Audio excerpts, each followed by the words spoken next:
তোরা এখন বাজে রাত্রির 12:35।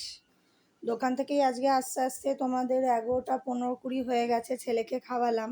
তা তোমাদেরকে শেয়ার করেছিলাম ছেলে একটা কার্ডবোর্ড দিয়ে কিছু একটা বানাচ্ছে। তা তোমাদেরকে বলেছিলাম আমি পরে দেখাবো বানানো হয়ে গেলে। তো দেখো কটা বাজে এখন, দেখো 12:35 বাজে। তো তোমাদের দাদাভাই ঘুমিয়ে পড়েছে, ছোট ছেলে জেগে আছে, বড় ছেলে পড়ছে এখন 2:30-3 অবধি পড়বে। তো তোমাদেরকে দেখাই, চলো কি বানিয়েছে। দাঁড়াও লাইটটা অফ করি।